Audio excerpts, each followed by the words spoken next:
초대교회로 돌아가자라는 제목으로 말씀을 나눕니다.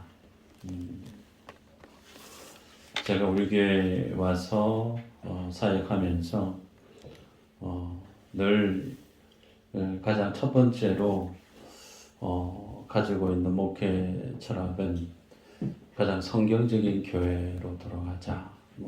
그런 어떤 구호고 외침이고 목회 철학이죠. 그래서 성경적인 교회로 돌아가려고 하면 성경에 대해서 알아야 되고 그 성경이 말씀하고 있는 진리와 오늘 우리가 살아가고 있는 삶의 모습들 속에 그 갭이 있죠. 그 갭 안에는 오래된 전통도 있고 다른 교회들이 기독교 문화 속에서 행해져 오고 있는 그런 어떤 양상들도 있습니다. 그래서 교회는 주님 오시는 그날까지 개혁되어져야 되는 공동체입니다. 그래서 날마다 말씀이 내 안에 기경되어져서 나로 하여금 말씀이 아닌 다른 것들이 내 안에 혹은 주의 몸된 공동체 안에 무엇이 있는가 늘 말씀을 거울 삼아 살펴서 말씀을 그대로 담고 있는 교회, 말씀대로 살아가고 있는 성도, 그 교회가, 그 성도가 가장 하나님 앞에 귀하게 아름답게 살아가는 인생이고 교회다. 저는 그래 생각합니다. 그래서 욕심은 여러분들도 미수제일 교회 하면 가장 먼저 어떤 기도가 가슴속에 새겨져 있었으면 좋을까? 첫 번째는 가장 성경적인 교회가 되었으면 좋겠다. 그런 어떤 생각도 여러분 속에 깊게 자리해 있으면 참 좋겠다 싶습니다. 오늘 읽었던 본문의 내용은 지난 시간에 봤던 내용에 이어서 사도 베드로가 복음을 담은 설교를 하고 난 이후에 일어난 반응에 대해서 다루고 있죠. 베드로의 설교 메시지를 듣고 나서 그 설교를 들었던 사람들의 반응 37절에 기록하기를 그들이 이 말을 듣고 마음에 찔려 그랬습니다. 베드로 사도의 연설, 스피치를 듣고 그 얘기를 들었던 많은 사람들이 마음에 찔렸다 그랬어요. 여기서 찔리다 말하면은 관통하여 뚫다 그 뜻이에요. 사도 베드로가 전한 메시지에 그 얘기를 들었던 일반 유대인들이 가슴에 마치 화살이 관통하고 지나간 것처럼 너무 찔려고 마음이 아프고 괴로웠다라는 거죠. 그러면 그들이 그렇게 가슴을 아파하고 양심에 심령에 괴로움을 호소하게 되어지는 그 이유가 어디에 있는가? 36절에 보면 그런즉 이스라엘 온 집은 확실히 알지니 너희가 십자가에 못 박은 이 예수를 하나님이 주와 그리스도가 되게 하셨느니라 하니라. 소위 베드로의 설교를 듣고 가슴이 너무 아팠던 이유가 하나님께서 구약에 메시아를 보내시겠다라고 했던 그 인자 되신 예수님을 그들의 손으로 십자가에 못 박아 죽였다라는 거예요. 그렇게 온 마음을 다해 메시아가 오기를 고대하고 또 원했는데 그렇게 오셨던 메시아 되신 주님을 자기들의 손으로 십자가에 잔인하게 못 박아 죽인 그 죄가 베드로의 설교를 듣다 보니 자기 죄가 어떤 죄였는지 알게 되었다는 거죠. 그래서 그런 어떤 모습들 속에 묻습니다. 37절에 우리가 어찌할꼬. 그래서 베드로의 메시지 앞에 자기들의 어떤 잘못을 알게 되어졌을 때 유대인들은 그 잘못된 어떤 결과, 그 죄에 대한 책임을 해결하기 위해서 뭔가를 해야 되는 줄 알고 있죠. 구약 같으면 예를 들어서 속죄, 제물을 드리든지 피를 묻혀서 그 값을 지불하든지 어떤 종교 행위를 해야 되는 거 아닌가. 그렇게 해야만이 내 마음속에 있는 이 죄에 대한 죄책감, 이 감당하기 힘든 이 죄를 어떻게 해결할 수 있지 않은가. 나는 그렇게 반응을 보였다는 거예요. 여기에 베드로 사도가 주는 처방이 38절이죠. 한번 읽어볼까요? 38절 시작. 베드로가 이르되 너희가 회개하여 각각 예수 그리스도의 이름으로 세례를 받고 죄 사함을 받으라. 그리하면 성령의 선물을 받으리니. 아멘. 베드로 사도는 어찌할꼬라고 묻는 유대인들에게 그들의 그 어떤 말씀 앞에 충격 속에 흐느껴 오는 그들에 대한 처방을 회개를 명하고 있어요. 회개해서 죄 사함을 받으라 그렇게 말씀하는 걸 보게 됩니다. 우리는 알고 있죠. 회개라고 하는 것은 하나님이 나에게 은혜를 주셔서 그것이 죄임을 인정하게 되어지고 그것이 죄였구나 인정해 줬을 때 그 죄 때문에 주님이 십자가 지셨던 그 사실에 대해서 가슴 아파하는 거죠. 괴로워 아파하는 거예요. 여기에서 이제 그와 같은 동일한 죄에 걸려 넘어지지 않기 위해서 그 죄에서 돌이키는 심적인 어떤 의지를 더한 실제적인 삶의 행동까지 포함한 것이 회개죠. 그래서 회개해서 주 예수를 믿으라 그렇게 명했습니다. 세례 요한이 세례를 주면서 전했던 첫 번째 메시지가 회개하라 그랬죠. 회개하라. 예수님도 마찬가지예요. 오셔서 공생의 사역을 하시면서 가장 먼저 외쳤던 그 첫 마디가 회개해라 천국이 가까웠다 그래요. 오늘 본문에서도 베드로가 그들의 죄에 대한 지적을 했을 때 그 죄에 대한 문제 앞에서 괴로워하는 그들에게 주시는 메시지가 회개를 명하고 있어요. 여러분 하나님의 교회 안에 반드시 있어야 될 많은 것 중에 가장 1순위가 뭐냐면 회개 기도라는 거예요. 하나님은 이 회개를 통해서 하나님의 교회를 만드셨고 이 회개의 과정을 통해서 하나님의 나라를 만들어 가고 계세요. 고로 하나님을 예배하는 교회 안에 회개의 기도가 사라져버린 교회, 죽어가고 있는 교회, 비정상적인 교회입니다. 아무리 그 교회 안에 재정이 많고 출석하는 성도가 많고 사역하는 사역의 종류가 참 많이 있다 손 치더라도 하나님 앞에 회개할 것이 없는 목사, 하나님 앞에 회개할 것이 없는 교회 성도된 모습들, 그 모습은 하나님 앞에 죄에 대해서 무뎌져 가고 있는 병들어 가고 있는 믿음의 모습이요 교회를 할 수 있죠.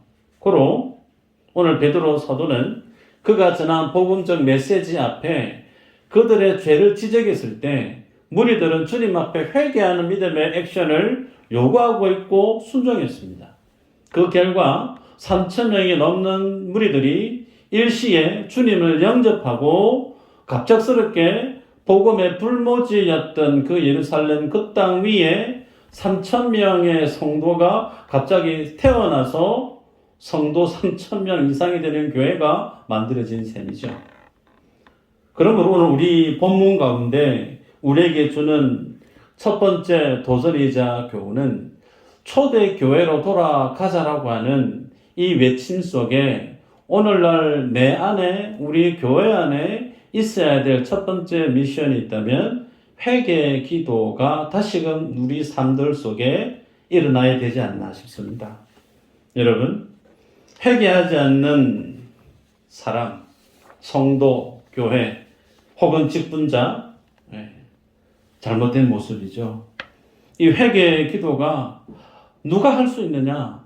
깨어있는 사람이에요. 하나님의 말씀 앞에 깨어있고 성령의 예민한 음성 앞에 깨어있는 사람만이 자신의 죄에 대해서 인지할 수 있습니다. 근데 회개 기도할 게 별로 없는 것 같다. 스스로 하나님 앞에 무릎 탁 꿇고 나도 한번 회개 기도를 한번 해봐야지 싶어서 내 자신의 삶의 내용들을 쭉 뒤집어 보는데 회개할 내용이 많이 없어요. 왜 없을까요? 거룩해서 그럴까요? 그렇지 않습니다. 하나님을 가까이 하지 않기 때문에 회개할 모습이 없는 거예요. 여러분, 한밤중에 불을 껐어요. 뭔가를 찾아야 돼요. 그런데 촛불을 들고 찾는 거하고 집에 전등을 환히 켜서 찾는 거하고, 당연히 환한 전등을 켰을 때 더 잘 보이겠죠. 우리의 삶의 내용이 그와 같다는 거예요.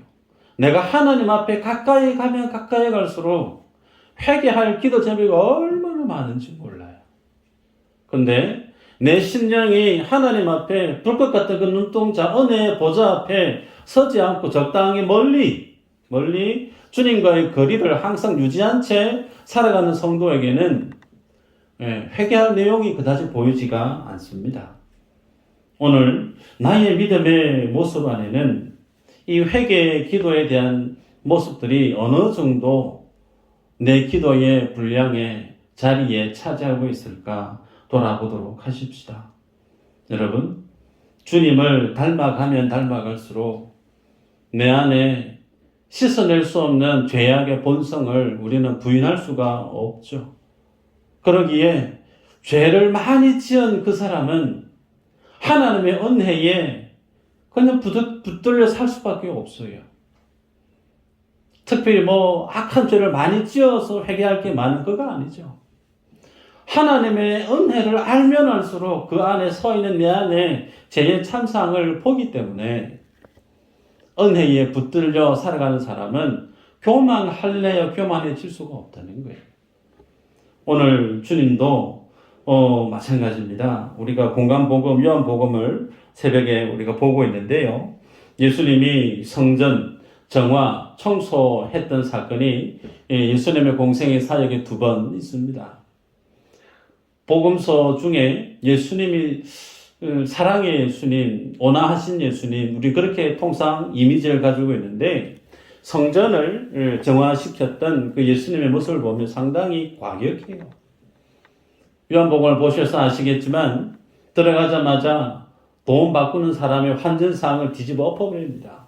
마치 밥상 엎듯이 확 엎어버려요. 그리고 제물을 드리려고 양과 소를 많이 들려놨던 그 모든 가축들을 다 쫓아내버립니다. 그런 일들을 주님이 2번 하세요. 그러면서 주님 하시는 말씀이죠. 마태복음 21장에 내 집은 만민이 기도하는 집인데 너희는 강도의 구렬로 만들었다. 강도의 구렬로 만들었다. 무슨 얘기냐면 본인이 양을 데리고 오고 본인이 소를 데리고 와서 아무 재물에 대한 흠이 없다라고 하는 검열을 통과하게 되어지면 그들과 제사 드리면 돼요.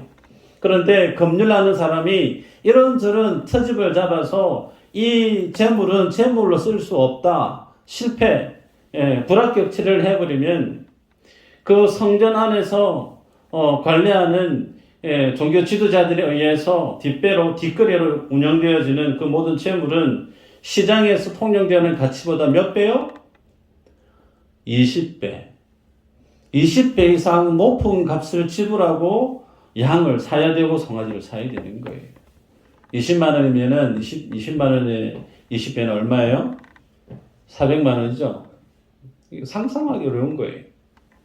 그래서 주님이 강도의 구렬로 만들었다. 그래서 회개하지 않는 교회 안에 일어날 수 있는 모습이 초대교회 이전에 예수님 사역했던 그 교회의 모습과 비슷합니다. 교회를 대상으로 종교기관을 대상으로 사업을 하면 대박친다. 실제 예수님 시대에 그걸 했습니다. 그러기에 교회가 주님 앞에 말씀 앞에 깨어있지 않으면 명분은 아주 거룩해요. 선교를 위해서 전도를 위해서 우리 교회가 카페를 운영하고 공부방을 운영하고 뭔가를 운영하고 실제로 많은 교회들이 여유만 있으면 교회 안에 카페를 차리려고 해요. 그래서 운영을 합니다. 거기에서 나오는 이익을 가지고 나름 구제 사역도 하고 나름 기관 사역을 하는 교회들이 대부분이죠. 그러면 그것에 대해서 한번 고민해 보신 적이 있으십니까?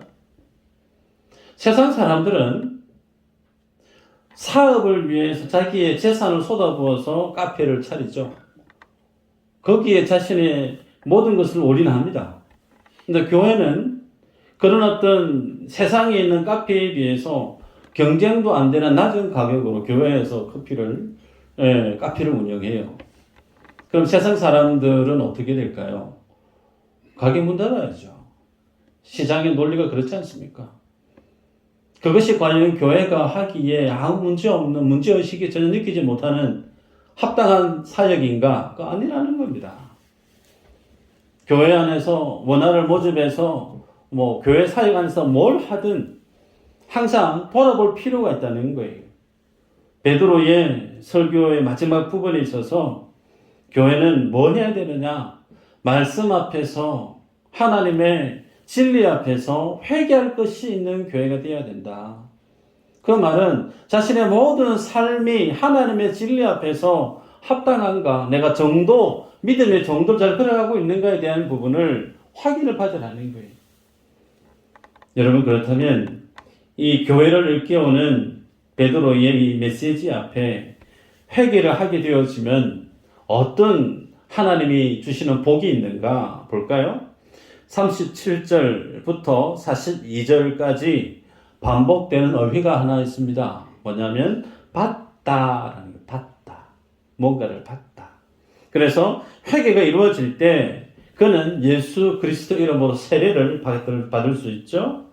세례를 받으면서 본인도 죄사함도 받게 되어지고 그 죄사함을 받게 되어지면서 성령도 선물로 받게 됩니다. 당연히 그 성령으로 인한 죄사함을 받고 구원도 하나님의 은혜로 받게 되죠.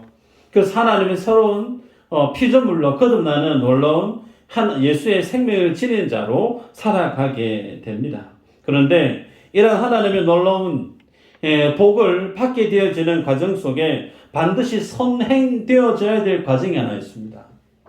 우리가 예수님 앞에 회개를 함으로 인해서 얻어지는 많은 영적인 유익들이 정말 어마어마한데, 그러나 하나님의 큰 믿음의 유익들을 내 것으로, 내 소유로 주님 앞에 붙들기 위해서는 항상 그 앞에 선행되어져야 될 과정이 하나 있어요. 41절 한번 읽어볼까요? 41절 시작. 그 말을 받은 사람들은 세례를 받음에 이날에 신도의 수가 3,000이나 더 하더라. 아멘. 42절 볼까요? 42절 시작. 그들이 사도의 가르침을 받아 서로 교제하고 떡을 떼며 오로지 기도하기를 힘쓰니라. 41절 42절 선행되어져야 될 하나가 등장합니다. 말씀을 받아. 하나님의 말씀이 내 안에 들려져야 된다는 거예요. 하나님의 말씀이 내 귓전을 때렸다 그대로 통과되어지거나 귓전을 지나가는 게 아니고, 내 귓전을 때렸던 그 하나님의 말씀이 내 마음밭에 자리를 하고 그 말씀이 내 마음을, 내 삶의 이성을, 삶의 방향을 주인되어 주셔서 그 말씀대로 움직여지는 그런 과정을 표현에는 말씀을 받아라는 표현을 쓰고 있죠. 여러분, 예수님께서 말씀을 전하셨습니다. 예수님만큼 설교 잘할 수 있는 사람이 있을까? 없겠죠. 그런데 그 예수님의 말씀을 모든 사람들이 다 받았던가요? 아니죠. 누구들만 예수님의 말씀을 받아들였죠? 죄인들, 기생, 혹은 레위에 해당되어지는 어떤 그런 사람들, 죄인들의 친구다 불려지는 사람들, 많은 사람들에게 죄인 취급받았던 사람들, 그들이 이 창기와 세리들이 예수님의 말씀을 받아들였어요. 베드로가 오늘 본문에 설교 메시지를 쭉 전했는데 회심한 이들이 3,000명이었다고 그랬지만 3,000명만 있었을까요? 더 많이 있었을 수 있습니다. 그런데 그 말씀을 받은 사람만 변화되었다는 거예요. 그러기에 오늘 우리들은 하나님의 말씀을 받아들일 수 있어야 된다는 거죠. 예수님이 아무리 많은 말씀을 전해도 바리새인과 서기관과 종교 지도자들은 그 말씀을 논리적으로, 이성적으로, 성경적으로 분별하고 판단하고 쪼개고 폄하하고 논할 수는 있었으나 그 말씀을 받아들이지를 아니했다라는 거예요. 여러분, 그래서 하나님의 말씀을 받아들이지 않는 인생, 하나님은 수없이 말씀하시는 하나님이신데 말씀하시는 그 하나님의 메시지, 그 말씀을 수용하지 않았을 때 하나님 어떻게 말씀하시는가? 말라기 선지자를 통해서 우리에게 주시는 말씀이 있어요. 1장 6절 한번 읽어볼까요? 1장 6절 시작.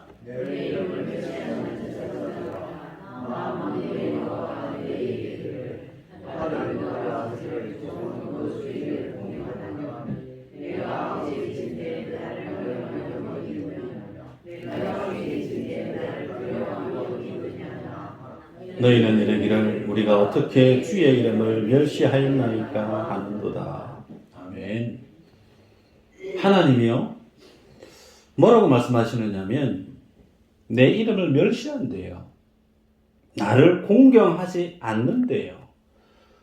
이스라엘이 하나님을 멸시하고 이스라엘이 하나님을 공경하지 않는 것은 소위 하나님이 하시는 그 말씀을 받아들이지 않는 것으로 주님이 정의합니다. 2장 2절에 보면 만군의 여호와가 이르노라 너희가 만일 듣지 아니하며 마음에 두지 아니하여 내 이름을 영어롭게 하지 아니하면 내가 너희에게 저주를 내려 너희의 복을 저주하리라. 내가 이미 저주하였나니 이는 너희가 그것을 마음에 두지 아니하였음이라. 인생이 하나님을 멸시하고 인생이 하나님을 경외하지 않고 공경하지 않는 거 다른 것이 아니고 하나님 우리에게 수없이 말씀을 주시고 있는데 그 말씀을 마음에 받아들이지 않는 거라는 거예요. 네. 목사가 성도분들에게 아무 권사님, 아무 집사님 이것 좀 어떻게 해주시겠어요? 그랬는데 그 말을 받아들이지 않아요. 그럴 수 있죠. 그럴 때 마음 소심한 양 목사는 어떻게 될까요? 삐지죠. 삐집니다. 우리 모든 사람이 다 그래요. 누군가에게 뭔가를 얘기를 하고 가르치고 그것을 전달했는데 그 부분에 대해서 수용하지 않는다. 수용하지 않을 만한 이유가 있으면 괜찮아요. 그런데 응당 수용해야 될 위치에 있음에도 불구하고 그것을 수용하지 않는다. 그건 수용하지 않는 문제가 아니에요. 관계가 제대로 정립되어 있지 않다는 거예요. 이스라엘 백성이 하나님의 말씀을 듣지 않고 하나님을 공경하지 않고 하나님을 멸시하는 거, 뭐 크게 죄를 많이 짓고 그거 아니에요. 하나님의 말씀을 귀닫아 버리고 있는 그 행위를 두고 주님이 이렇게 말씀을 합니다. 그러기에 여러분 우리가 말씀을 보면서 하나님이 말씀하시는 그 말씀을 받아들일 수 있어야 돼요. 이게 막혀져 버리니까 하나님이 마지막에 어떻게 하셨죠? 제사장을 보내고 왕을 보내고 선지자들을 보냈던 그 하나님의 말씀을 전혀 귀담아 듣지 않으니 말씀 대신 그 하나님이 육신을 입고 이 땅에 와버리셨어요. 하도 말을 안 들으니까. 육신으로 오신 그 예수님이 직접 하나님이 되셔서 그들 눈앞에서 삶으로 하나님의 모습을 나타내 보이고 하나님 하시는 일들을 나타내 보였음에도 불구하고 세상은 그 예수를 십자가에 못 박아 죽여버립니다. 그러게 여러분 하나님의 음성이 내 귀에 들리지 않는 사람은 내 눈앞에 하나님이 오든 하나님의 천사가 오든 내 눈앞에 어떤 능력의 사도가 오든 주의 종이 오든 그 모든 것들은 의미가 있다 없다? 의미 없는 거예요. 하나님의 음성이 하나님의 진리가 내 안에 들려줄 수 있는 마음밭을 내가 지금 주님 앞에 활짝 열고 예배하고 있는가? 이 모습은 정말 우리에게 가장 중요한 가치가 아닌가 싶습니다. 여러분 그래서 베드로가 39절에서 40절에 이렇게 얘기합니다. 이 약속은 너희와 너희 자녀와 모든 먼 사람 곧 주 우리 하나님이 얼마든지 부르시는 자들에게 하신 것이라 하고 또 여러 말로 확정하며 권하여 이르되 너희가 이 패역한 세대에서 구원을 받으라 하니. 패역한 세대에서 모든 이들이 하나같이 하나님의 말씀을 다 받지 않고 무시하고 무관심으로 일관하는 이 패역한 세대 속에서 너희들만큼은 베드로가 전한 이 복음의 메시지 앞에 마음문을 열고 주 예수 그리스도를 믿으라, 영접해라 권하고 있죠. 여러분 이 메시지 이것은 하나님이 인생들에게 주시는 마지막 히든 카드예요. 여러분, 우리가 사도행전 처음부터 쭉 해왔는데 종말이 언제라고요? 종말, 세상의 마지막이 언제라고요? 성령이 임한 그때, 주님이 십자가 지시고 주님이 땅에 오시고 죽으시고 부활하시고 성령이 땅에 임한 그때부터 이 세상은 이미 끝장난 세상이에요. 성경이 그렇게 말씀하지 않습니까? 우리가 구약 시대에 살았던 인생이라면 그나마 몇 번의 더 기회가 있을지 모릅니다. 그러나 이제 우리가 살아가는 이 세대에는 더 이상의 하나님의 기회가 없습니다. 예수가 이 땅에 오셔야만 하셨고 성령이 임재해 오셨고 그리고 성령으로 인해서 주어지는 그 모든 하나님의 말씀이 오늘 이 세대 가운데 동일하게 선포되어지고 증거되어지고 있다는 거예요. 근데 이것이 어떤 의미냐면 인생이 하나님을 받아들이고 하나님께로 나아갈 수 있는 마지막 찬스라는 거예요. 더 이상의 하나님이 인생 가운데 이 땅 가운데 주시는 기회는 없다는 겁니다. 중국에 있을 때 한 집사님이 계셨어요. 전에도 한번 말씀드렸는지 모르겠는데 샤워를 하고 나오다가 쓰러지셨어요. 심장이 멈춰버렸어요. 급히 들쳤고 병원에 가서 우리 박 장로님 가슴에 달고 있는 그 수술을 한 거예요. 부적기수 외국인이 플랜트입니까? 이 수술을 받는 것이 쉽지 않습니다. 수속받고 들어가는 그 과정도 외국인이기 때문에 쉽지 않은데 어떤 일인지 모르지만 하여튼 그분은 빨리 해서 들어가서 이동하는 순간에도 계속 CPR 이걸 해서 호흡이 끊어지지 않고 그렇게 해서 어떻게든 살아났어요. 그걸 2개를 지금 받고 한국에서 열심히 사시는데 그분이 저한테 그 과정 속에 있었던 일들을 얘기하는 거예요. 신비한 체험을 많이 한 거예요. 내 영이 시체에서 붕 떠가지고 마치 영혼 이탈하는 것처럼 그 이후에 사도 바울이 경험했던 그 같은 놀라운 일들을 본인이 경험하고 많이 있어요. 많이 있는데 그런 것은 개인적인 경험이니 그렇다 치고 근데 그걸 경험하고 난 다음에 그분이 제게 하시는 말씀이 있어요. 목사님, 제가 이제 사는 거는 덤으로 사는 겁니다. 세상에 욕심이 하나도 없습니다. 그분하고 제가 대화를 하면 30분이고 1시간이고 대화를 해요. 그분이 말씀이 뭐냐면 오래 살 욕심 하나 없습니다. 빨리 하나님 나라 가는 게 저는 제 소원입니다. 여러분, 그 심장 멈췄을 때 뛰게 할 수 있는 5분만 늦으면 그냥 영안실로 들어가는 거 아니겠어요? 우리가 하나님 앞에 예배하며 살아갈 때 하나님의 말씀이 내 귀에 들리지 않으면 우리는 어쩌면 그 골든 타임 안에 살아가고 있는 인생이다. 그렇게 정의할 수 있을 거예요. 여러분 속에 여쭤봅니다. 속으로 답해 보시기를 바라요. 여러분이 살아가는 날 동안에 가장 급하고 중요한 일이 뭐가 있을까? 목사라서 그런 말 할 수밖에 없지만 가장 급하고 중요한 일은 말씀 보는 거예요.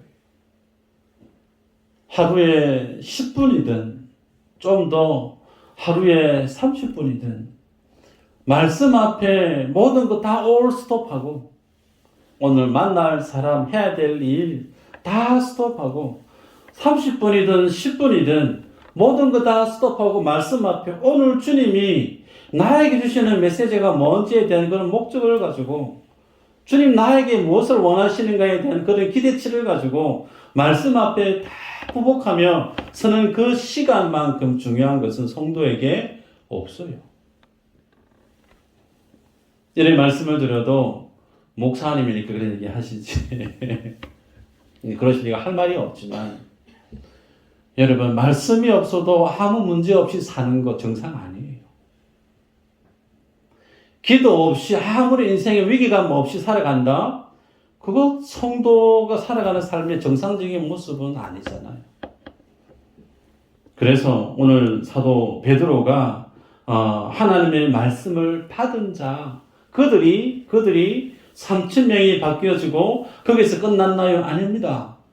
성경에는 초대교회, 예루살렘 교회 성도들이 세상 사람들로부터 칭송을 받았다 그래요. 그러면서 믿는 자의 수가 더 늘어났다, 증가했다 말씀합니다. 소위 회개를 하게 되어질 때, 회개하게 되어지는 과정 속에 성령이 반드시 개입하셔서 그 죄를 깨닫게 하셨단 말이에요. 그리고 그 회개의 과정을 통과하고 나면 그걸로 끝나는 것이 아니고 반드시 뭘 해야 되느냐면 하나님의 말씀 앞에 내가 서야 된다는 거예요. 초대교회는 그랬다는 겁니다.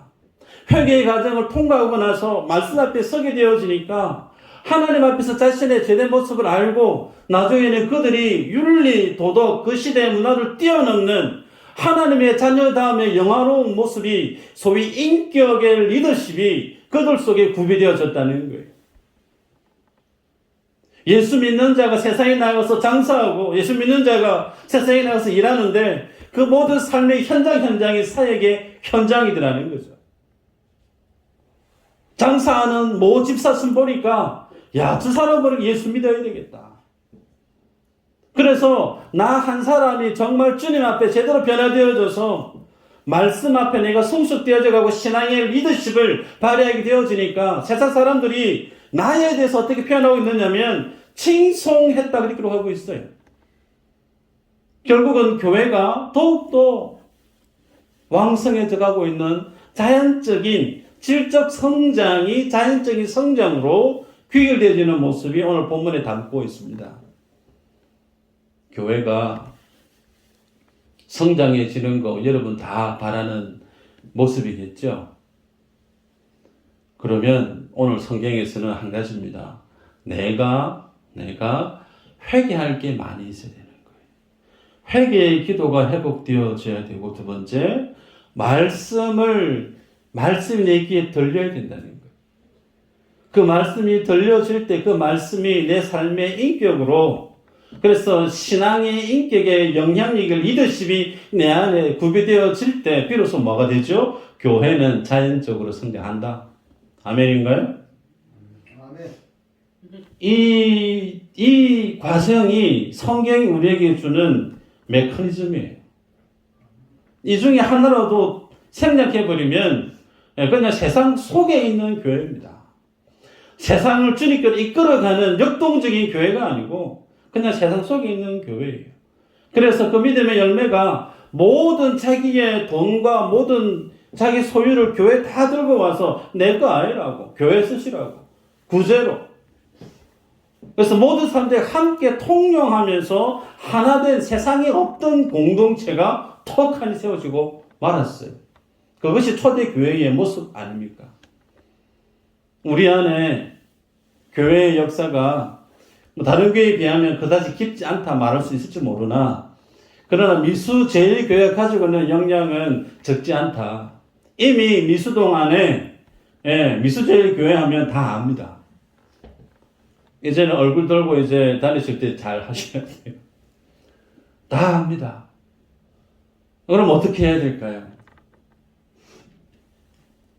말씀 앞에 서고 회개 기도에 대한 내용이 내 속에 살아나야 되고, 성도 간의 교제의 그 역동성이 살아나면서 함께 신앙이 주님 안에서 업그레이드 되어져 가는 거예요. 이거 하면 교회는 그냥 주님께서 알아서 하십니다. 굳이 어렵게 힘들게 재정 쏟아부어서 뭘 하려고 안 해도 됩니다. 내가 주님 안에서 성도다운 모습으로 질적인 하나님의 변화를 머금어가는 하나님의 예배자가 되어지면 나머지는 자동으로 되는 거예요. 이거 안 하면서 다른 거 열심히 하려고 하면 답이 없는 거예요. 2025년 여러분 속에 초대교회로 돌아가자. 미수제일교회요. 초대교회로 돌아가자.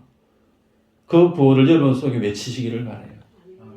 그래서 말씀 앞에 기도 가운데 다시금 파이팅하는 모든 분들 되시기를 주의 이름으로 축복합니다.